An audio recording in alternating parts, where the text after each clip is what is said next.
अज्ञानतिमिरान्धस्य ज्ञानाञ्जनशलाकया चक्षुरुन्मिलितं येन तस्मै श्रीगुरवे नमः। नमः ॐ विष्णुपादाय कृष्णप्रेष्ठाय भूतले श्रीमते भक्तिवेदान्तस्वामिन्विति नामिने। नमस्ते सारस्वती देवी गौरवाणी प्रचारिणे निर्विशेषशून्यवादी पाश्चात्यदेशधारिणे। हे कृष्णा करुणा सिन्धो दीनबन्धो जगत्पते गोपेश गोपिका कान्ता राधा कान्ता नमोऽस्तुते। तप्त काञ्चन गौरांगी राधे बृन्दावनेश्वरी वृषभानुसुते देवी प्रणमामि हरिप्रिये। जय श्री कृष्ण चैतन्य प्रभु नित्यानंद श्री अद्वैत गदाधरा श्रीवासादि गौरभक्तवृंद। हरे कृष्णा कृष्ण कृष्ण हरे हरे, हरे राम राम राम हरे हरे। हरे कृष्ण భక్తులందరికీ 13వ అధ్యాయము క్షేత్రజ్ఞ విభాగ యోగము.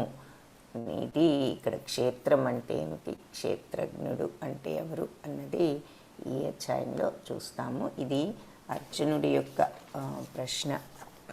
ప్రశ్నలతో మొదలవుతుంది. అర్జున ఉవాచ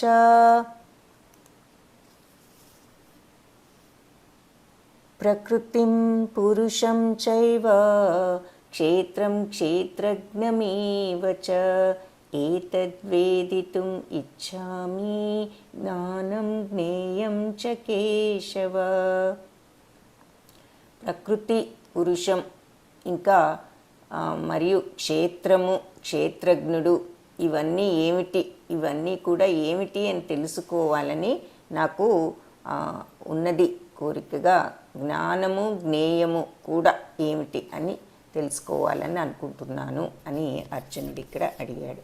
సో ఏమేమి తెలుసుకోవాలనుకుంటున్నాడు అంటే, 1 ప్రకృతి, 2 పురుషుడు, 3 క్షేత్రం అంటే ఏమిటి, 4 క్షేత్రజ్ఞుడు అంటే ఏమిటి, జ్ఞానం అంటే ఏమిటి 5, జ్ఞేయం అంటే ఏమిటి, మొత్తం ఈ 6 విషయాలను కూడా తెలుసుకోవాలని నేను కోరుకుంటున్నాను అని చెప్పి ఇక్కడ చెప్పటం జరిగింది.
మాతాజీ మీ వాయిస్ వినిపించట్లేదు. ఓ హరే కృష్ణ మాతాజీ, ధన్యవాదాలు. ఓకే. శ్రీ భగవానువాచ. అర్జునుడి ప్రశ్నలకు ఇది సమాధానం ఇస్తున్నారు భగవంతుడు. ఇదం శరీరం కౌంతేయ క్షేత్రం ఇచ్చభిధీయతే ఏతద్యో వేత్తి తం ప్రాహు క్షేత్రజ్ఞ ఇతి తద్విదః. ఏమని పలికారు కృష్ణ భగవానుడు? కౌంతేయ, కుంతి కుమారుడా, కుంతి పుత్రుడా, ఈ దేహమును క్షేత్రం, ఇదం శరీరం, ఇది క్షేత్రం ఇచ్చభిధీయతే. సో ఈ దేహాన్ని క్షేత్రమని అంటారు. తరువాత క్షేత్రజ్ఞుడు ఏతద్యో వేత్తి తం ప్రాహు క్షేత్రజ్ఞ ఇతి తద్విదః. ఈ దేహాన్ని తెలిసినవాడు, ఎవరైతే ఈ దేహాన్ని తెలుసుకుంటాడో అతనిని ఎవరైతే ఈ దేహాన్ని తెలిసినవాడు ఎవరైతే ఉన్నారో ఆ వాళ్ళను క్షేత్రజ్ఞుడు అని అంటారు. సో సింపుల్గా ఒక్క మాటలో చెప్పాలంటే మన శరీరమే క్షేత్రం. ఆ క్షేత్రాన్ని ఎరిగిన వాళ్ళు ఎవరు అంటే వాళ్ళు క్షేత్రజ్ఞులు అని చెప్పి ఈ శ్లోకంలో చెప్తున్నారు. ఇంకా నెక్స్ట్ శ్లోకంలో క్షేత్రజ్ఞం చాపి మాం విద్ధి సర్వక్షేత్రేషు భారత క్షేత్రజ్ఞయో జ్ఞానం యత్తజ్ఞానం మతం మమ. సో భరతవంశీయుడ అన్ని దేహాలలోనూ క్షేత్రజ్ఞుడు అంటే క్షేత్రాన్ని తెలిసినవాడు అని చెప్పారు కదా. సో ఎవరా క్షేత్రాన్ని తెలిసినవాడు అంటే అన్ని దేహాలలో అంటే అన్ని క్షేత్రాలలో నేను క్షేత్రజ్ఞుడనని కూడా నువ్వు తెలుసుకో. ఈ శరీరాన్ని మరియు దానిని తెలిసిన వాడిని అర్థం చేసుకునటమే జ్ఞానము అని అంటారు. సో జ్ఞానం ఏమిటి, జ్ఞేయం ఏమిటి అని కూడా అడిగాడు కాబట్టి క్షేత్రము, క్షేత్రజ్ఞుడు, జ్ఞానము, జ్ఞేయము, ఆ తర్వాత ప్రకృతి, పురుషుడు, ఈ 6 విషయాలు అడిగారు. సో ముందుగా క్షేత్రం గురించి చెప్పారు. క్షేత్రం అంటే శరీరమేనని. 2 క్షేత్రజ్ఞుడు అంటే అన్ని దేహాలలో ఉన్న నేను క్షేత్రజ్ఞుడనని తెలుసుకో. ఆ తర్వాత ఈ శరీరాన్ని తెలిసిన వాడిని అర్థం చేసుకోవటమే జ్ఞానము. అంటే ఎవరు? అన్ని దేహాలలో ఉన్న క్షేత్రజ్ఞుడు భగవంతుడు అని చెప్పుకున్నాం కాబట్టి ఆ భగవంతుడిని అర్థం చేసుకోవటమే జ్ఞానము. ఇది నా అభిప్రాయము. యత్తజ్ఞానం మతం మమ అని చెప్పి ఇక్కడ చెప్తున్నారు. కాబట్టి క్షేత్రజ్ఞయో జ్ఞానం యత్తజ్ఞానం మతం మమ. కాబట్టి ఈ శరీరాన్ని తెలుసుకోవటము, శరీరాన్ని మరియు దానిని తెలిసిన వాడిని, క్షేత్రాన్ని క్షేత్రజ్ఞుణ్ణి 2 కూడా అర్థం చేసుకోవటమే జ్ఞానము. ఇది నా అభిప్రాయం అని చెప్పి ఈ శ్లోకంలో చెప్తున్నారు. తత్క్షేత్రం యచ్చయాదృక్ష యద్వికారీ యతశ్చ యత్ సచయో యత్ప్రభావశ్చ తత్సమాసేన మే శృణు. ఇప్పుడు ఈ క్షేత్రము అది ఏర్పాటు చేయబడే విధానము, దానిలో మార్పులు, అది ఎక్కడి నుంచి ఉత్పత్తి అయింది, క్షేత్రం తెలిసిన వాళ్ళెవరు, అతని ప్రభావాలు ఏమిటి అనే విషయాలన్నీ కూడా వర్ణిస్తాను, ఇప్పుడు విను అని చెప్తున్నారు. సో క్షేత్రము అంటే మన శరీరము, అసలు అది ఎలా తయారు చేయబడింది, తర్వాత దానిలో మార్పులు ఏమిటి, ఎక్కడి నుంచి ఇదంతా కూడా ఉత్పత్తి అయింది అన్నది, ఆ తర్వాత అంటే క్షేత్రాన్ని గురించి అన్ని విషయాలు, ఆ తర్వాత క్షేత్రము తెలిసిన వాళ్ళెవరు అంటే క్షేత్రజ్ఞుడు భగవంతుడు, అతని ప్రభావాలు ఏమిటి అనే విషయాలు వర్ణిస్తాను, విను. ఋషిభిర్బహుధా గీతం ఛందోభిర్వివిధై పృథక్ బ్రహ్మసూత్రపదైశ్చైవ హేతుమద్భిర్వినిశ్చితై. క్షేత్రము, క్షేత్రజ్ఞుని గురించి ఆ జ్ఞానం బహుధా అంటే ఎన్నో వేద గ్రంథాలలో చాలామంది ఋషులతో వివరించబడింది. ఈ క్షేత్రం గురించి, క్షేత్రజ్ఞుని గురించి వేదాలలో ఎంతోమంది ఋషులు వివరించారు. ఎన్నో వేద సూత్రాలలో, తర్వాత ప్రత్యేకంగా బ్రహ్మసూత్రాల్లో ఇది మంచి సహేతుకంగా, హేతుబద్ధంగా అంతా కూడా అంటే సమగ్రంగా చాలా హేతుబద్ధంగా కారణాలు చెబుతూ వివరించారు.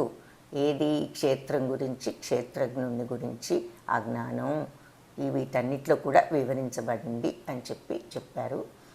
అర్జునుడు 6 ప్రశ్నలు ఏమిటి అంటే, ప్రకృతి అంటే ఏమిటి అన్నాడు, పురుషుడు అంటే ఏమిటి, ఎక్స్క్యూజ్ మీ,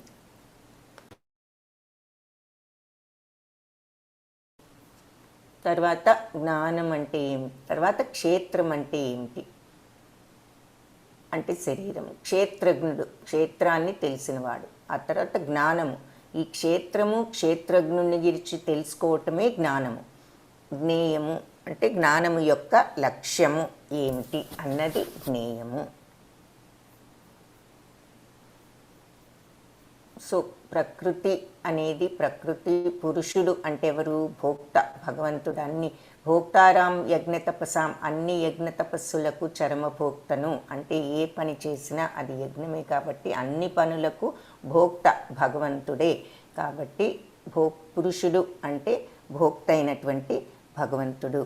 ఆ తర్వాత క్షేత్రము అంటే శరీరము, క్షేత్రజ్ఞుడు ఈ క్షేత్రాన్ని తెలిసినవాడు. జ్ఞానము ఈ రెండిటిని అర్థం చేసుకోవటం, క్షేత్రం గురించి క్షేత్రజ్ఞుని గురించి పూర్తిగా తెలుసుకోవటమే జ్ఞానము.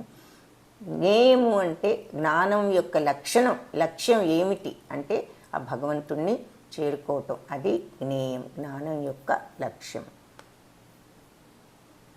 మహాభూతాన్ 6, 7 2 శ్లోకాలు.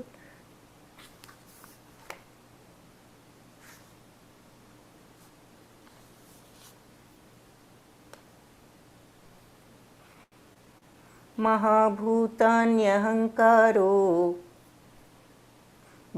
బుద్ధిరవ్యక్తమేవ చ ఇంద్రియాణి దశైకం చ పంచచేంద్రియగోచరా. సో ఇక్కడ మనకు మహాభూతాన్ అహంకారో, ఆ తర్వాత శ్లోకం ఇచ్ఛా ద్వేష సుఖం దుఃఖం సంఘాతశ్చేతనా ధృతి ఏతత్ క్షేత్రం సమాసేన సవికారం ఉదాహృతం. సో పంచ మహాభూతాన్ అంటే పంచభూతాలు, 5 పంచమహాభూతాలు. అహంకారో అంటే మన ఈ భౌతిక ప్రపంచంలో మిథ్యాహంకారం అంటే మనకు అహంకార, ఆ తర్వాత బుద్ధి, అవ్యక్తము, ఇవన్నీ అవ్యక్తము, ఏవచ ఇవన్నీ. ఇంకా ఇంద్రియాణి దశైకం 10 ఇంద్రియాలు అంటే 10 ఇంద్రియాలు అంటే 5 మనం ఎప్పుడు చెప్పుకునే జ్ఞానేంద్రియాలు, కళ్ళు, ముక్కు, చెవి, నోరు, స్పర్శ, ఇవన్నీ కూడా జ్ఞానేంద్రియాలు. 5 కర్మేంద్రియాలు, వాక్పాణిపాదపాయుపస్థ అంటే కాళ్ళు, చేతులు, తర్వాత ఇవి జననేంద్రియాలు, ఇవన్నీ కూడా కర్మేంద్రియాలు. సో 5 జ్ఞానేంద్రియాలు, 5 కర్మేంద్రియాలు, మొత్తం 10. తర్వాత మనస్సు మరియు 5 ఇంద్రియ గ్రాహ్య విషయాలు అంటే ఇంద్రియాలు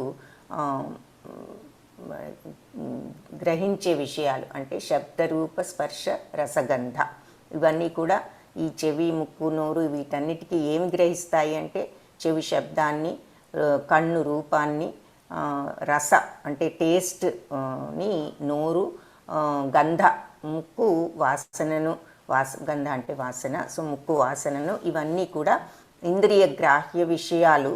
ఆ తర్వాత కోరిక, ద్వేషము, ఆనందము, మొత్తము జీవిత లక్షణాలు మరియు నమ్మకాలు, ఇవన్నీ కూడా మొత్తం సంగ్రహంగా క్షేత్రము. అంటే మన శరీరంలో గురించి తెలుసుకోవాలి అంటే ఏమిటి అంటే ఇవన్నీ కూడా మన శరీరం కిందే వస్తాయి. దాని అంతఃప్రియలుగాను అంతఃప్రక్రియలుగాను భావించబడ్డాయి. సో ఇవన్నీ క్షేత్రము దాని యొక్క అంతఃప్రక్రియలుగా భావించబడ్డాయి. సవికారం ఉదాహృతం అని చెప్పి ఏతత్ క్షేత్రం సమాసేన సవికారం ఉదాహృతం. సో ఇవన్నీ కూడా క్షేత్రము అని చెప్పి భావించబడినాయి అని ఇక్కడ చెప్తున్నారు. సో ఏమిటి అంటే పంచమహాభూతాలు, 5 పంచభూతాలు, దానితో మన భౌతిక శరీరం తయారు చేయబడింది అని చెప్పి మనం చెప్పుకున్నాం, మన స్థూల శరీరం. సో ఈ స్థూల శరీరం పంచమహాభూతాలు. సో ఆ 5 ప్లస్ అహంకారం, బుద్ధి, ఈ అవ్యక్తం మన మనస్సు, ఇవన్నీ కూడా మనకు సూక్ష్మ శరీరం అని చెప్పుకున్నాం. సో అవి ఆ 3. ఆ తరువాత ఇంద్రియాలు 5 జ్ఞానేంద్రియాలు, కళ్ళు, ముక్కు, చెవి, నోరు, ఇవన్నీ 5. సో 5 3 8 ప్లస్ ఈ 5 అంటే 13 ప్లస్ 5 కర్మేంద్రియాలు. సో అవి కూడా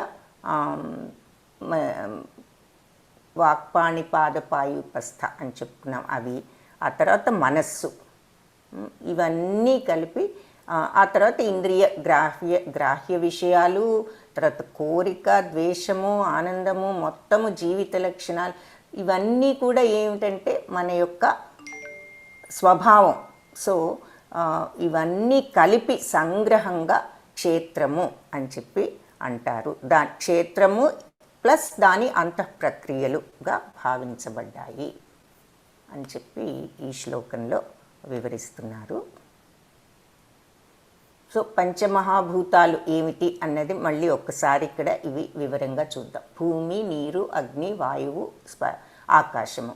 వాటి ఇంద్రియ గ్రాహ్యాలు ఏమిటి? వాసన, రుచి, దృష్టి అంటే ఇంద్రియ గ్రాహ్య విషయాలు అని చెప్పారు కదా. ఇక్కడ ఇంద్రియ గ్రాహ్య విషయాలు ఏం గ్రహిస్తాయి ఇంద్రియాలు? ఈ మనకు ఈ చెవులు, కళ్ళు, నాలుక గ్రహించే విషయాలు ఏమిటి అంటే శబ్దరూప రసగంధ అంటే వాసన, రుచి, దృష్టి, స్పర్శ మరియు శబ్దము, ఇవి 5. సో పంచభూతాలు ప్లస్ ఇంద్రియ గ్రాహ్య విషయాలు మొత్తం 10. సూక్ష్మాంశాలు ఏమిటి? సూక్ష్మ శరీరంలో ఉండేవి మనసు, బుద్ధి, అహంకారము. సో అవి ఒక 3. ఆ తర్వాత జ్ఞానేంద్రియాలు ఏమిటి అంటే చెవులు, కళ్ళు, నాలుక, చర్మము, ముక్కు, అవి 5. కర్మేంద్రియాలు కూడా 5. చేతులు, కాళ్ళు, కంఠము, జననాంగములు, ఇవన్నీ కూడా మొత్తం 5 అని చెప్పి ఇక్కడ మనకు వివరంగా చెప్తున్నారు. సో అన్నీ కలిపి మనకు శరీరము అని చెప్పి పిలువబడింది.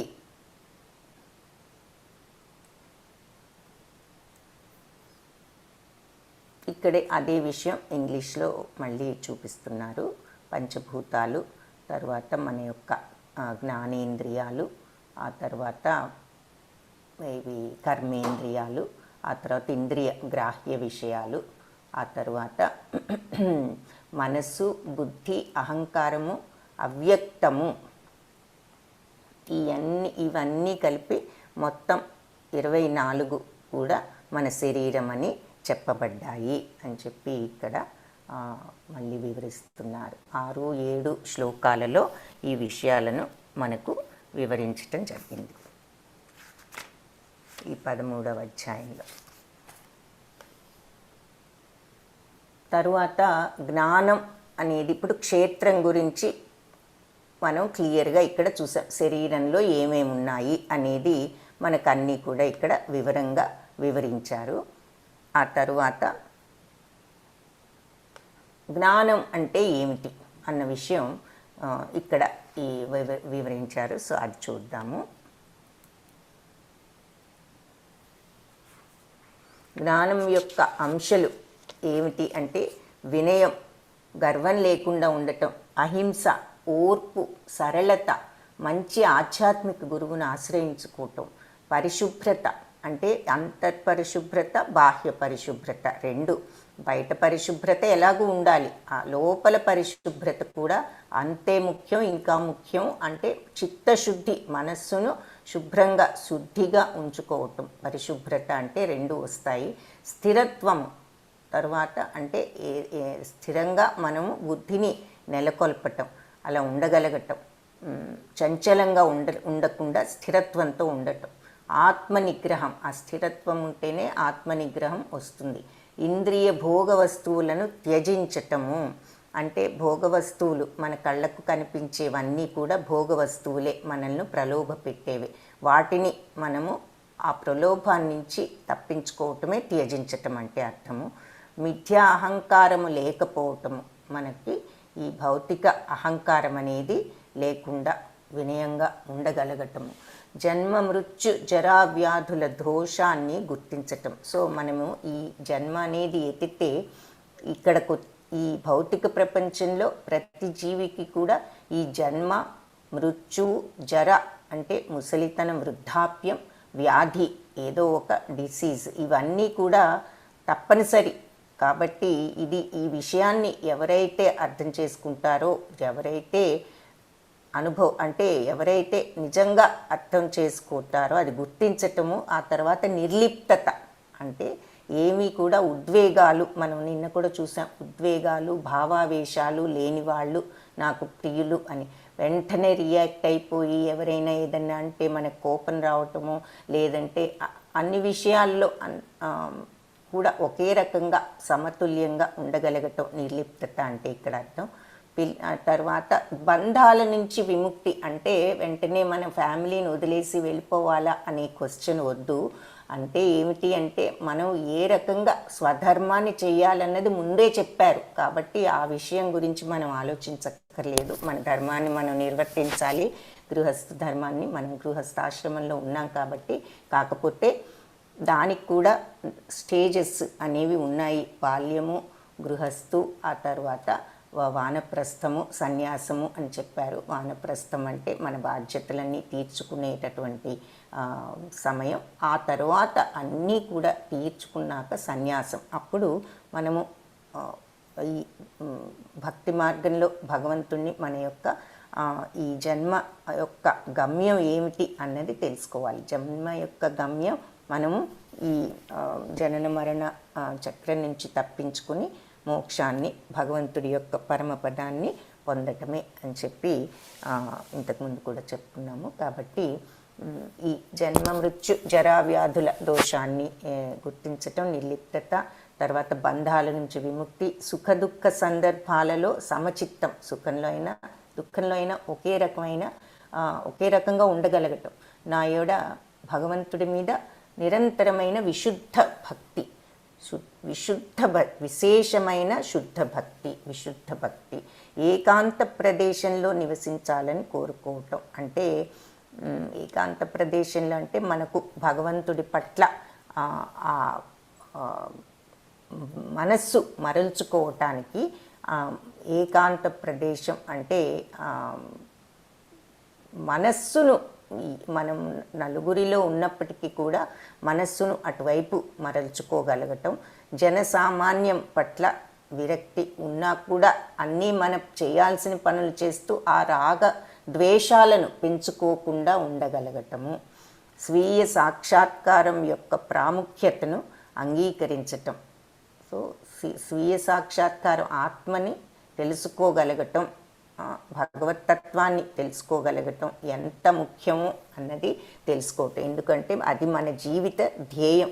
భగవంతుడు ఈ మానవ జన్మ ఎన్నో లక్షల జీవరాశుల తర్వాత మనకు వచ్చింది కాబట్టి మానవ జన్మలోనే ఈ మోక్షాన్ని సంపాదించటానికి ఎక్కువ మనకు వీలయ్యేటటువంటి అవకాశం ఉంది. కాబట్టి ఈ జన్మను మనం ఉపయోగించుకుని భగవంతుడి యొక్క భగవంతుడిని అర్థం చేసుకోవటానికి, పొందటానికి మనము ప్రయత్నించాలి. స్వీయ సాక్షాత్కారం కోసం ప్రయత్నించాలి. మరియు పరతత్వపు తాత్విక శోధన, దాని గురించి మనము పరిశోధన, మరి అదే సాధన. మనం ఆ పరతత్వాన్ని అర్థం చేసుకోవటానికి ఆ సాధన. ఇవన్నీ కూడా జ్ఞానము. వీటికి అన్యమైనది ఇవి కాకుండా ఇంకా వేరే ఏదైనా ఉంది అంటే అది అజ్ఞానమే అని నేను ప్రకటిస్తున్నాను. సో ఇది మనకు కావలసినది. ఇక మిగిలినవన్నీ కూడా అవసరం లేదు, అంటే అవి అంత ముఖ్యం కాదు. అసలు ఇది నిజమైనటువంటి జ్ఞానము అని చెప్పి ఈ జ్ఞానం యొక్క లక్షణాలన్నీ కూడా వివరించారు. సో ముందు వినయంగా ఉండటం, గర్వం అనేది లేకుండా ఉండటం, అహింస అంటే ఒక విషయం. అహింస అంటే నిన్న కూడా చెప్పుకున్నాము, శారీరకంగానే కాదు మానసికంగా కూడా ఎవరిని అంటే ఏ జీవిని, మనుష్యులనే కాదు ఏ జీవిని కూడా శారీరకంగా కానీ మానసికంగా కానీ మనకి తెలిసి వాళ్ళను హింసించకుండా ఉండటమే అహింస. ఓర్పు అనేది ఉండాలి. సాధనలో కూడా ఓర్పు అనేది ఉండాలి. మనం ఈరోజు ఈ నెలంతా చేసాం, మనకేమీ లేదు, ఈ సంవత్సరం అంతా చేసాం, ఏమీ లేదు అనేది లేదు. ఇది జీవితకాల సాధన. ఓర్పు అనే విషయాన్ని అన్ని విషయాల్లో ఉంచుకోవాలి సాధనతో సహా. సరళత అనేది మాట, మంచితనం. మనము ఒకరికి సహాయం చేయగలిగినా చేయలేకపోయినా కనీసం మాట అయినా కూడా మనము సరళంగా మాట్లాడితే అది వాళ్లకు ఉపయోగకరంగా ఉంటుంది. మంచి ఆధ్యాత్మిక గురువుని చూసుకోవటం అనేది కూడా చాలా ముఖ్యమని మనకు పదే పదే ఈ గీతలో భగవంతుడు చెప్పటం జరిగింది. ఆధ్యాత్మిక గురువు ఉంటే మనను సరి అయిన మార్గంలో పెడతారు అని. పరిశుభ్రత బాహ్యం పరిశుభ్రతే కాదు, అంతఃపరిశుభ్రత కూడా, స్థిరత్వము, ఆత్మనిగ్రహము, ఇంద్రియ భోగ వస్తువులను త్యజించటం, ఇవన్నీ అహంకారం లేకుండా ఉండటం, ఈ జన్మ మృత్యు జర వ్యాధులు అనే విషయాలు ఉన్నాయి అని గుర్తించటము, అవన్నీ కూడా ఇక్కడ విశుద్ధ భక్తి. ఇదంతా జ్ఞానము. వీటికి అన్యమైనది ఏదైనా ఉంటే అది అజ్ఞానము. కాబట్టి అలా ఉండగలగటం కూడా జ్ఞానానికి మొదటి మెట్లు అన్నమాట. వినయంగా, గర్వం లేకుండా, అహింసతో, ఓర్పుగా, సరళతగా ఇవన్నీ ఉంటూ అప్పుడు గురువుని చూసుకుని ఆ తర్వాత మనం ఇంకా పరిశుభ్రత, స్థిరత్వము, దాంతో ఆత్మనిగ్రహము, ఇంద్రియ భోగాలను త్యజించగలగటము, అహంకారం లేకుండా ఉండటం, ఇవన్నీ కూడా మనము మెల్లగా సాధన చేస్తే మనకు ఆ జ్ఞానం అనేది లభించుతుంది. ఇది జ్ఞానం అంటే అర్థము అని భగవంతుడు ఈ 2 శ్లోకంలో చెప్పారు. తర్వాత జ్ఞేయం యత్తత్ ప్రవక్ష్యామి యజ్ఞాత్వామృతమశ్నుతే అనాదిమత్పరం బ్రహ్మ న సత్తన్న సదుచ్యతే. జ్ఞేయం యత్తత్ ప్రవక్ష్యామి యజ్ఞాత్వామృతమశ్నుతే అనాదిమత్పరం బ్రహ్మణ సత్తన్న సదుచ్యతే. సత్తన్ అసత్ ఉచ్యతే. దేనిని తెలుసుకోవటం ద్వారా నీవు అమృతత్వాన్ని చవిచూస్తావో అట్టి దానిని నేను వివరిస్తాను. అది ఆది లేనిది, నాకు అధీనమైనది అయిన బ్రహ్మము ఈ భౌతిక ప్రపంచం యొక్క కార్యకారణాలకు అతీతంగా ఉంటుంది. సో ఏ విషయాన్నైతే నువ్వు తెలుసుకుంటే నువ్వు ఆ అమృతత్వాన్ని రుచి చూడగలవో అది నేను ఇప్పుడు నీకు వివరిస్తాను. ఆది లేనిది అంటే దానికి మొదలు అనేది లేదు, నాకు అధీనమైనది, ఇది భగవంతుడి అధీనంలో ఉన్నదైన ఆ బ్రహ్మం ఈ భౌతిక ప్రపంచం యొక్క ఈ కార్యకారణాలకు అతీతంగా ఉంటుంది. సో ఈ పరతత్వం, ఈ బ్రహ్మము భగవంతుడి అధీనంలో ఆది లేని, మొదలు అనేది లేనటువంటి ఈ బ్రహ్మము ఈ భౌతిక ప్రపంచం కార్యాలకు, కారణాలకు అన్నిటికీ కూడా ఇది అతీతమైనది. అది ఆ అమృత తత్వాన్ని నేను ఇప్పుడు నీకు వివరిస్తాను, విను అని ఈ శ్లోకంలో చెప్తున్నారు.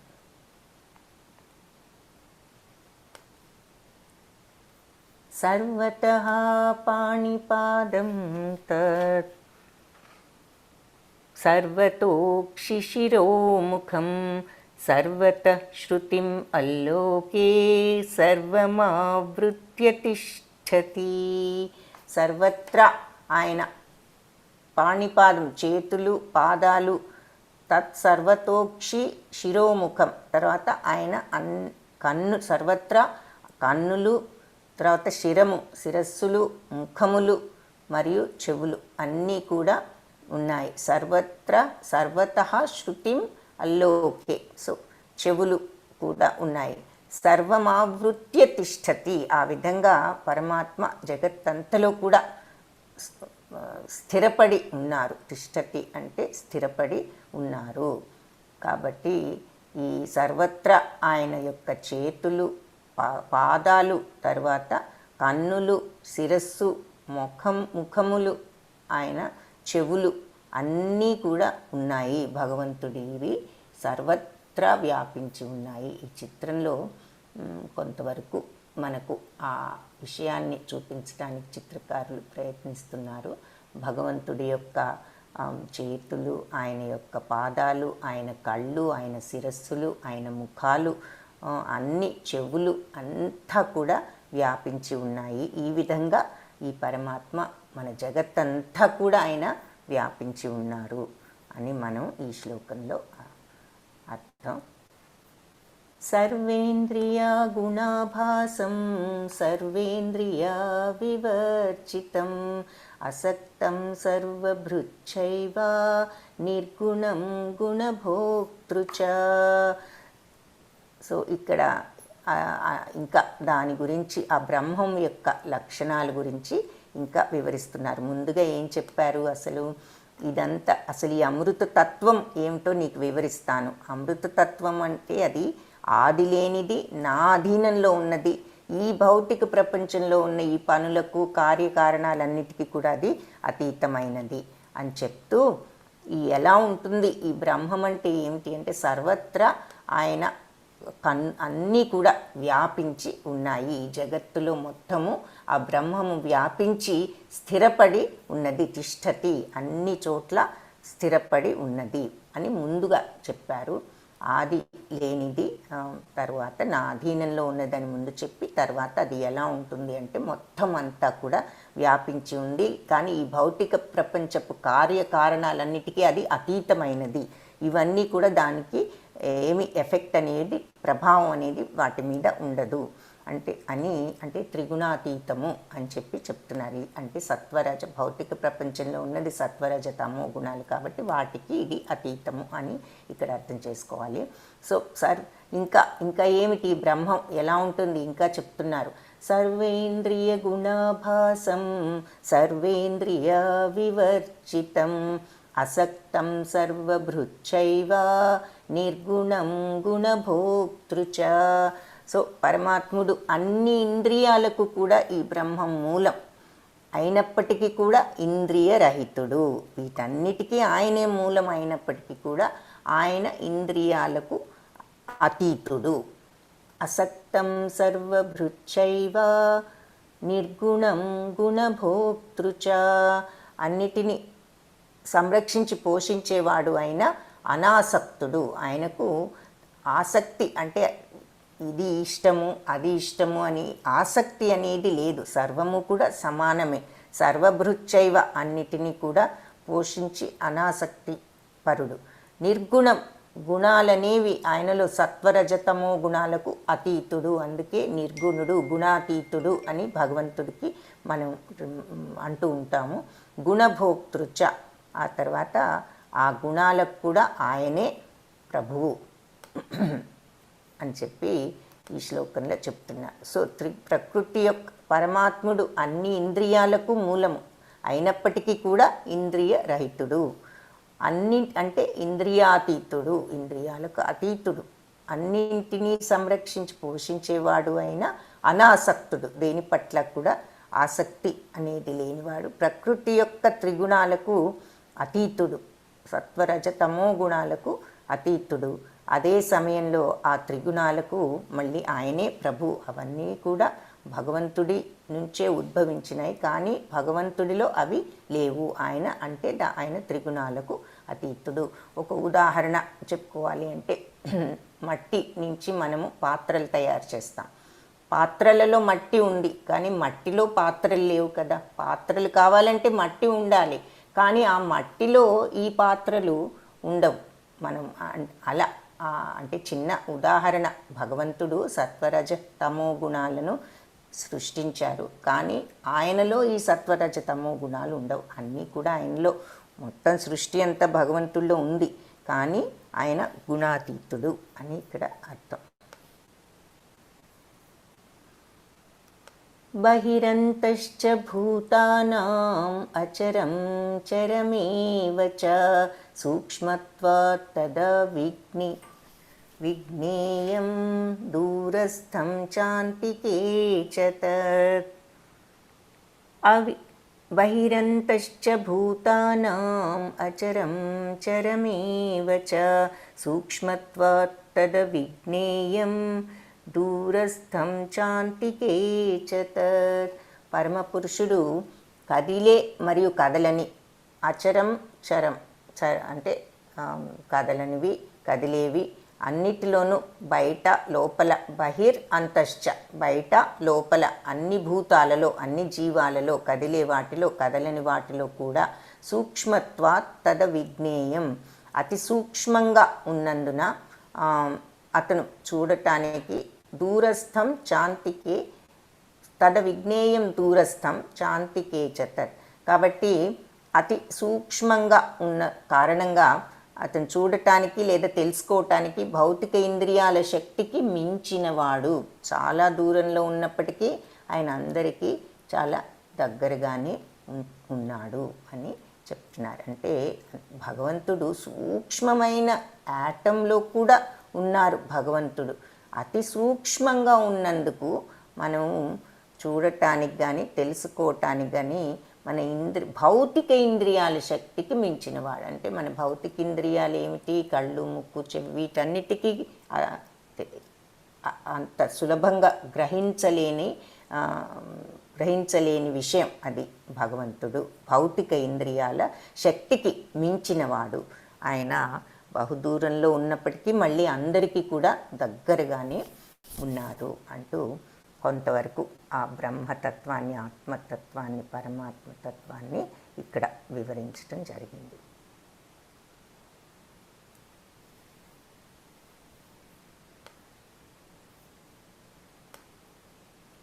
పరమాత్మ తత్వం మనం ఇక్కడ వివరించారు.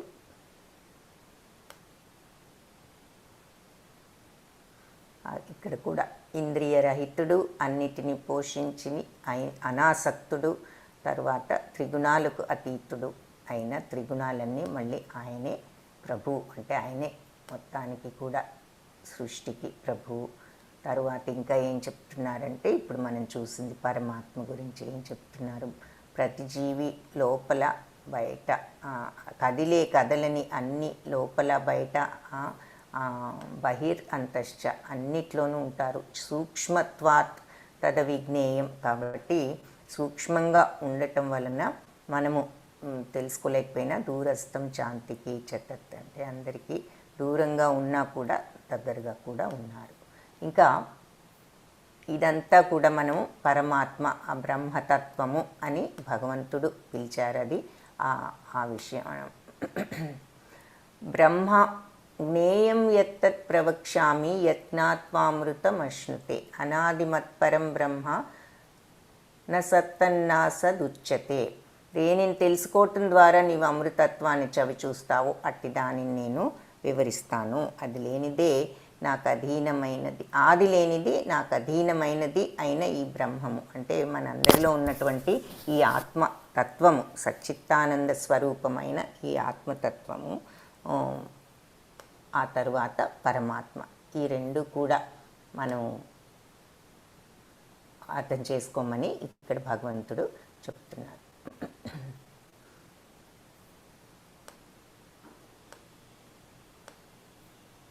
ఈ ఆత్మ మరియు పరమాత్మ వీటిని ఎవరు తెలుసుకోగలుగుతారు అంటే, ఇతి క్షేత్రం తథా జ్ఞానం జ్ఞేయం చోక్తం సమాసతః మద్భక్త ఏతద్విజ్ఞాయ మద్భావాయోపపద్యతే. ఈ విధంగా క్షేత్రము, జ్ఞానము, జ్ఞేయము మరియు అంటే జ్ఞాన విషయాలు, జ్ఞానం యొక్క గమ్యము నేను సమాసతః నీకు సంగ్రహంగా నీకు చెప్పాను. మద్భక్త ఏతద్విజ్ఞాయ మద్భావాయోపపద్యతే. ఎవరైతే ఈ విజ్ఞానాన్ని యథార్థంగా అర్థం చేసుకుంటారో వాళ్ళు మద్భావాయోపపద్యతే, వాళ్ళు నా దివ్య స్వభావాన్ని పొందుతారు, నా దివ్య స్వభావమునే పొందుతారు. అంటే భగవంతుడి యొక్క తత్వం వాళ్ళు అర్థం చేసుకోగలుగుతారు అని చెప్తున్నారు. ఎవరు? నా భక్తులు మాత్రమే. మద్భక్త ఏతద్విజ్ఞాయ, నా భక్తులు అంటే భగవంతుడి మీదకి దృష్టి లగ్నమైనప్పుడు మనం ఆయనను అర్థం చేసుకుంటాము అని అర్థం. భగవంతుడి మీద దృష్టి ఎవరికి లగ్నం అవుతుంది అంటే భక్తులకు లగ్నం అవుతుంది, అది దాని అర్థం. నా భక్తులు మాత్రమే అంటే ఎవరైతే భగవంతుడిని అలా మన దృష్టిని ఈ బాహ్య ప్రపంచం మీద నుంచి లోపలికి మరల్చుకోగలిగి భగవంతుడిపైకి మరల్చుకోగలుగుతామో అప్పుడు వాళ్ళు నన్ను నిజంగా అర్థం చేసుకోగలుగుతారు. అలా అర్థం చేసుకున్న తర్వాత వాళ్ళు కూడా నా దివ్య స్వభావాన్ని పొందుతారు. అంటే మనం భగవంతుడిని అర్థం చేసుకోగలుగుతాము. అని ఈ శ్లోకంలో చెప్తున్నారు. సో ఎవరు తెలుసుకోగలరు అంటే భక్తులు. భక్తులు అంటే భగవంతుడి మీద మనస్సును లగ్నం చేయగలిగిన వాళ్ళు.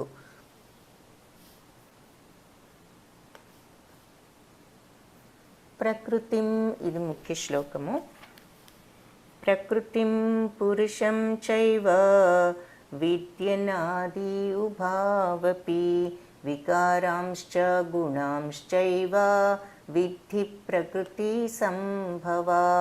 సో ఈ ప్రకృతి అంటే భౌతిక ప్రకృతి, ఆ తర్వాత జీవులు పురుషం ఈ జీవులు రెండు కూడా అనాది అయినవి అంటే సనాతనమైనవి, ఎప్పటి నుంచో ఉన్నాయి. ఇవి కూడా ఈ ప్రకృతి జీవులు అని తెలుసుకో. వాటి మార్పులు భౌతిక గుణాలు కూడా ప్రకృతి నుంచే పుట్టాయి. సో ఈ జీవులన్నిటికీ ఉండే ఈ గుణాలన్నీ కూడా ఈ ప్రకృతి నుంచే పుట్టాయి. సత్వరజ తమో గుణాలు ఇవన్నీ కూడా ఈ ప్రకృతి నుంచే పుట్టాయి. ఇప్పుడు ప్రకృతి గురించి చెప్తున్నారు. ఇప్పటి వరకు క్షేత్రం అంటే ఏమిటి, క్షేత్రజ్ఞుడు అంటే ఎవరు, ఆ తర్వాత జ్ఞానం అంటే ఏమిటి అన్నది తెలుసుకున్నాము. ఇప్పుడు ప్రకృతి అనేది పురుషుడు, ఈ విషయాలు చెప్తున్నారు. సో భౌతిక ప్రకృతి జీవులు ఈ రెండు కూడా సనాతనమైనవే. వాటిల్లో ఉన్న మార్పులు ఈ గుణాలు అన్నీ కూడా భౌతిక ప్రకృతి నుంచే పుట్టాయి అని ఈ శ్లోకంలో చెప్తున్నారు. తర్వాత ఇది కూడా ముఖ్య శ్లోకము. కార్యకారణ కర్తృత్వే హేతు ప్రకృతిరుచ్యతే పురుష సుఖ దుఃఖానాం భోక్తృత్వే హేతురుచ్యతే. భౌతిక కార్యములన్నింటికీ ప్రకృతియే కారణము కాగా ప్రపంచంలోని సుఖదుఖాలు అనుభూతులు చెందుటలో జీవాత్మయే బాధ్యుడు అని చెప్పబడినది. సో భౌతిక కార్యాలు అన్నిటికీ కూడా ఈ ప్రకృతి అంటే ఈ ప్రకృతిలో జరిగేటటువంటి విషయాలు, ఈ సత్వరజ తమో గుణాలు వీటి వల్ల జరుగుతూ ఉంటాయి. అందుకని వాటన్నిటికీ కూడా ప్రకృతి కారణం అంటున్నారు. కానీ ఈ ప్రపంచంలోని సుఖ దుఃఖాలు సుఖాన్ని దుఃఖాన్ని మనం ఎప్పుడూ అనుభూతి చెందుతూనే ఉంటాం. ఒక్కో టైంలో సుఖాన్ని అనుభూతి చెందుతూ ఉంటాము, అంటే ఎక్స్పీరియన్స్ చేస్తూ ఉంటాం. ఒక్కొక్కసారి దుఃఖాన్ని ఎక్స్పీరియన్స్ చేస్తూ ఉంటాం. ఇవన్నిటికీ కారణం ఎవరు అంటే మనమే కారణం. ఈ సుఖాన్ని అనుభవించడానికైనా దుఃఖాన్ని అనుభవించడానికైనా మనమే బాధ్యులం. ఎందుకు? మన మనస్సు ఆ రకంగా పనిచేస్తోంది. మనస్సు ఏది చెప్తే మనం అదే ఎక్స్పీరియన్స్ చేస్తాం. ఇది సుఖంగా ఉంది, బాగుంది అనుకుంటే మనం సుఖంగా ఉంటాం. ఇది బాధ కలిగిస్తోంది అని మన మనస్సు మనకు చెప్తూ ఉంటే మనం బాధపడుతూ ఉంటాం. కాబట్టి ఆ అనుభూతి చెందటం, అనుభూతులు అనే వాటికి జీవాత్మే బాధ్యుడు అని ఇక్కడ చెప్తున్నారు. ఎప్పుడైతే ఇంద్రియాతీత లక్షణాలను అలవర్చుకోగలుగుతామో అప్పుడు మన మనస్సును సైలెన్స్ చేసుకునేటటువంటి శక్తి వస్తుంది. కాబట్టి అది లేనంత వరకు కూడా మన మనస్సే మనకు ఈ అనుభూతులన్నిటికీ కూడా కారణము. ఆ తర్వాత 84 లక్షల జీవరాశులు ఉన్నాయి. ఆ తర్వాత మనకు మానవ జన్మ అని చెప్తున్నాము. So and these varieties are creations of the material nature. ఇవన్నీ కూడా ప్రకృతి యొక్క సృష్టి. ఈ 84 లక్షల జీవరాశులు they rise from the different sensual pleasures of the living entity who thus desires to live in this body or that. So ఇవన్నీ కూడా మన యొక్క ఇంద్రియ భోగాల వలనే ఈ అన్ని జన్మలు వస్తూ ఉంటాయి అని చెప్తున్నారు. ఆఖరికి మనకు ఈ మానవ జన్మ అనేది సంభవిస్తుంది. సో ఇక్కడ ఆ 84 లక్షల జీవరాశులు ఇక్కడ కూడా చూపిస్తున్నారు. ప్రకృతి జీవులు రెండు కూడా సనాతనమైనవే అని, వాటి మార్పులు భౌతిక గుణాలు భౌతిక ప్రకృతి నుంచే పుట్టాయి అని చెప్తున్నారు. సనాతనమైనవంటే మనం ఇలా ఎన్నో ఈ అన్ని రకాల జన్మల తర్వాత మనము ఈ మానవ జన్మ, ఆ తర్వాత ఇక్కడ ఈ 84 లక్షల జీవరాశుల్లో అంటే కొన్ని నీటిలో ఉండేవి, కొన్ని కదలనివి స్థావర అంటారు. ఏ కదలనివి కూడా వాటిల్లో ఉన్నాయి. ఏది మొక్కలు, చెట్లు ఇలాంటివి. ఆ తర్వాత మరి పురుగులు కానీ ఇలాంటివి, ఆ తర్వాత పక్షులు, ఇలా 4 కాళ్ళ జంతువులు, చివరకు మిగిలిన వాళ్ళు మానవులు అని చెప్పి ఇలా ఈ జీవరాశుల్లో ఉన్న రకాలను ఇక్కడ మనకు చెప్తున్నారు. పురుష ప్రకృతిస్థో హి భుంక్తే ప్రకృతిజాన్ గుణాన్ కారణం గుణసంగోస్య సదా సద్యోని జన్మసు సత్ అసద్యోని జన్మసు. భౌతిక ప్రకృతిలో స్థితమై ఉన్న జీవాత్మ, మనమందరం కూడా ఈ ప్రకృతిలో స్థితులమై ఉన్నాం. ప్రకృతి త్రిగుణాలను అనుభవించుచు జీవిత మార్గాన్ని అనుసరిస్తారు. సో మనమందరం ఈ ప్రకృతిలో ఉన్న ఈ సత్వరజ తమో గుణాలు ఏదో ఒకటి, లేకపోతే ఒకటో రెండో అన్నీ కూడా ఉండొచ్చు. వాటన్నిటినీ కూడా మనం అనుభవిస్తూ మన జీవితాన్ని అనుసరిస్తున్నాము.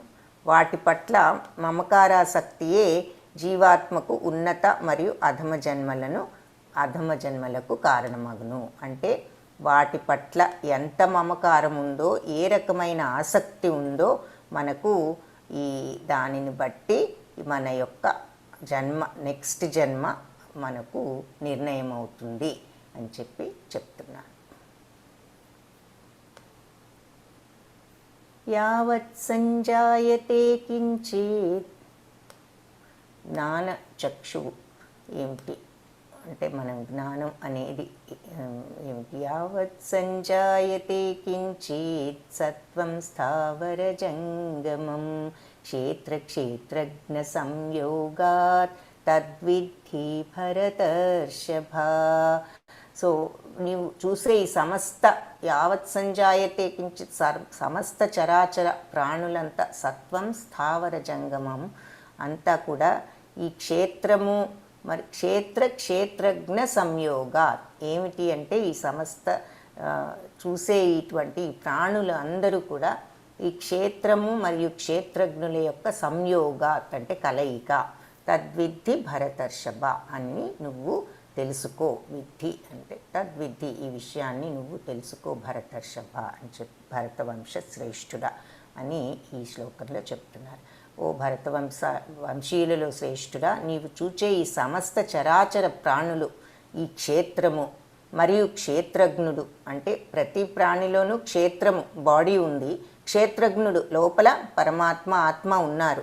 కాబట్టి ఈ సమస్త చరాచర ప్రాణులు కూడా ఎవరు అంటే ఈ క్షేత్రము, ఈ క్షేత్రజ్ఞుడు శరీరము మరియు ఆత్మ పరమాత్మల యొక్క కలయిక వలననే అని తెలుసుకో అని ఈ శ్లోకంలో చెప్తున్నారు.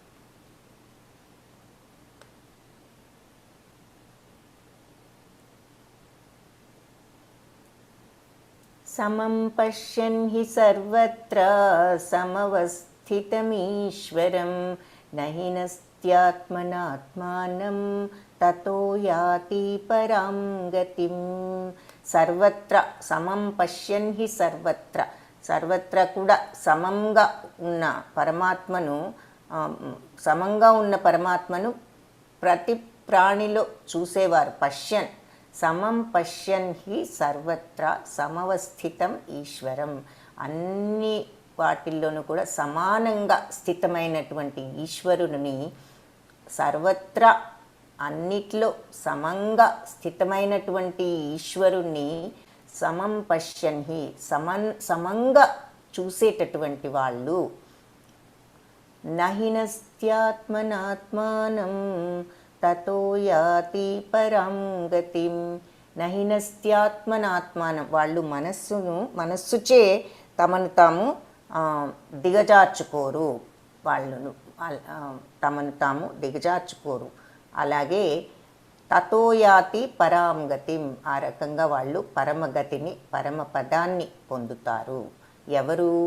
సర్వత్రా సమముగా ఉన్న పరమాత్మను ప్రతి ప్రాణిలో చూడగలిగిన వాళ్ళు తమ మనస్సును దిగజార్చుకోరు, భగవంతుడి పరమపదానికి చేరుకుంటారు. ఈ విషయం ఇది చాలా ముఖ్యమైన విషయం. భాగవతంలో కూడా అంతా చెప్పిన తర్వాత ఉద్ధవుడికి 11వ స్కందంలో ఉద్ధవుడు ఎన్నో ప్రశ్నలు అడుగుతాడు. అర్జునుడు అడిగినట్లుగానే ఈ ఆధ్యాత్మికత గురించి అవన్నీ వివరించిన తర్వాత మొత్తము వివరించిన తర్వాత భాగవత ధర్మము అని 2 పాయింట్స్తో మొత్తాన్ని కూడా సమీక్షగా చెప్పేసేసారు భగవంతుడు. ఆ 2 పాయింట్స్ ఏమిటి అంటే, అందరిలోనూ నన్ను చూడు 1, 2 ఏ పని చేసినా నా కోసమే చేస్తున్నాను, నాకు అర్పించి చేయి, కృష్ణ అర్పణం అనుకుంటూ చేసేటటువంటి స్వభావాన్ని అలవరుచుకో. ఈ 2 విషయాలు చెప్పారు. అదే వాటిల్లో ఈ విషయాన్ని ఇక్కడ చెప్తున్నారు. సర్వత్రా సమంగా ఉన్న పరమాత్మను ప్రతి ప్రాణిలో చూసేవారు. వాళ్ళు అలా చూడగలిగితే మన మనస్సును ఎప్పుడు దిగజార్చుకోము. అంటే మన కంట్రోల్లో ఉంటుంది మనసు అని, అధీనంలో ఉంటుంది. ఆ రకంగా వాళ్ళు పరమపదాన్ని పొందుతారు అని ఇక్కడ చెప్తున్నారు. క్షేత్రజ్ఞయోరేవం. చివరకు ఇక్కడ మన గమ్యం ఏమిటి అన్నది మనం ఒక్కసారి చూడాలి. జ్ఞానం అంటే, జ్ఞేయం అంటే జ్ఞానం యొక్క గమ్యము ఏమిటి. మనము ఈ జ్ఞానాన్ని తెలుసుకుంటే దానివల్ల మనకు ఏమిటి అసలు మన గమ్యం అన్నది జ్ఞేయం. క్షేత్రజ్ఞయోరేవం అంతరం జ్ఞానచక్షుషా భూత ప్రకృతి మోక్షం చ ఏ విదుర్యాంతి తే పరం. దేహము అంటే క్షేత్రము నాకు, దేహము నెరుగు క్షేత్రజ్ఞుడకు కల భేదమును జ్ఞాన చక్షువులచే గమనించి, సో క్షేత్రజ్ఞుల యొక్క అంతరం, వాటిలో ఉన్నటువంటి ఆ లక్షణాల యొక్క భేదాన్ని చక్షువుతో గ్రహించి, భూత ప్రకృతి మోక్షం చ ఈ భౌతిక ప్రకృతి, భూత ప్రకృతి అంటే కనపడే భౌతిక ప్రకృతి నుంచి విముక్తి పొందే పద్ధతిని, ఏ విదుర్యాంతి తే పరం, ఎవరైతే ఆ భూత ప్రకృతి నుంచి విడుదలయ్యేటటువంటి పద్ధతిని తెలుసుకోగలుగుతారో వాళ్ళు పరమపదాన్ని చేరుకుంటారు. సో దేహము క్షేత్రజ్ఞయోరేవం అంతరం జ్ఞానచక్షుష. క్షేత్రజ్ఞుల యొక్క లక్షణాలు, వాటిల్లో ఉన్న భేదాలు జ్ఞానచక్షువులతో ఎవరైతే తెలుసుకుంటారో వాటి అంతరాలు, వాటి యొక్క తత్వాలు, వాళ్ళు ఈ భౌతిక ప్రకృతి నుంచి మోక్షాన్ని విడుదల పొందేటటువంటి పద్ధతిని తెలుసుకుని వాళ్ళు పరమపదాన్ని చేరుకుంటారు. దేహము అంటే క్షేత్రము మరియు దేహము నెరుగు క్షేత్రజ్ఞుడకు కల భేదాన్ని జ్ఞానచక్షువులతో గమనించి భౌతిక ప్రకృతి నుంచి విముక్తి పొందే పద్ధతి తెలుసుకున్న వాళ్ళు పరమపదాన్ని పొందుతారు అని చెప్తున్నారు. ఇది మన గమ్యం ఏమిటి అంటే, ఈ దేహం నెరిగిన క్షేత్రజ్ఞుడకు గల భేదాన్ని తెలుసుకుని అది ఒకటి. ఆ తరువాత ఈ భౌతిక ప్రకృతి నుంచి విముక్తి పొందే పద్ధతిని తెలుసుకోవటము. అంటే మన యొక్క ఈ ఇంద్రియాలను అన్నిటినీ కూడా మనము నిగ్రహించుకుని, మనస్సును నిగ్రహించుకుని భగవతత్వాన్ని పెంచుకోగలగటము. అందరినీ కూడా అలాంటి తత్వాన్ని పెంచుకుంటే అందరినీ కూడా సమదృష్టితో చూడగలుగుతాము. అంటే ఆ జ్ఞానాన్ని పెంచుకోవటానికి అవసరమైన లక్షణాలు ఏమిటి అన్నవి ఇక్కడ జ్ఞానం యొక్క అంశాలు అని కూడా చెప్పారు. ఇదంతా కూడా జ్ఞానం. సో ఇవన్నీ అలవర్చుకోవటమే జ్ఞానం. ఈ వినయము, గర్వం లేకపోవటం, అహింస, ఓర్పు, సరళత, ఇవన్నీ జ్ఞానానికి మొదటి మెట్లు. ఇవన్నీ కూడా అలవర్చుకుంటూ పోతే మనకు ఆ ఇంద్రియ ప్రలోభాల నుంచి బయటపడేటటువంటి అవకాశం, మార్గం కనిపిస్తుంది. కాబట్టి చివరకు అది ఇక్కడ మళ్ళీ క్షేత్రజ్ఞుడును వాటి భేదాలను ఈ జ్ఞానచక్షుతో గమనించి ఈ భౌతిక ప్రకృతి నుంచి విముక్తి పొందే మార్గాన్ని తెలుసుకున్న వాళ్ళు పరమపదాన్ని చేరుకుంటారు. అది జ్ఞానం యొక్క గమ్యం. అది పరమపదాన్ని చేరుకోవటమే మనకు గమ్యము. ఆ పరమపదాన్ని చేరుకోవటానికి, ఆ జ్ఞేయానికి మనకు ఏమి కావాలి అంటే ఆ జ్ఞానం కావాలి. ఆ జ్ఞానము ఎలా ఏమిటి అంటే మనకి ఇక్కడ ఆ జ్ఞానం ఏమిటన్నది ఇక్కడ వివరించారు. వీటి సహాయంతో మనం జ్ఞేయం పొందవచ్చు, అంటే మన గమ్యాన్ని, జ్ఞానం యొక్క గమ్యాన్ని పొందవచ్చు. అది ఏమిటి అంటే పరమపదము, అంటే మోక్షము, జనన మరణ చక్రం నుంచి విముక్తి. అన్ని మాటలు అర్థం అంతా చివరికి ఒకటే.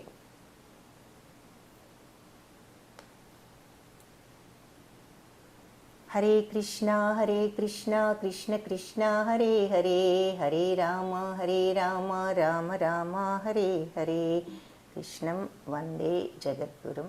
సో దేహము, ఈ గీతా పాఠంలో మనం నేర్చుకున్నది దేహము, ఆత్మ మరియు ఆ రెండిటికీ పరమైన పరమాత్మ నడుమగల భేదాన్ని అవగతం చేసుకున్న వాళ్ళు ఈ భౌతిక జగత్తు నుండి విముక్తిని పొందుతారు. మనము చివరి శ్లోకంలో కూడా ఇది చూసాము. సో ఈ క్షేత్రం గురించి, తర్వాత క్షేత్రజ్ఞుడు, ఆత్మ పరమాత్మ ఈ రెండు క్షేత్రజ్ఞుడు. సో ఈ దేహము, ఈ క్షేత్రజ్ఞుడు, క్షేత్రము క్షేత్రజ్ఞుల యొక్క భేదము అర్థం చేసుకున్న వాళ్ళు అని చెప్తున్నారు.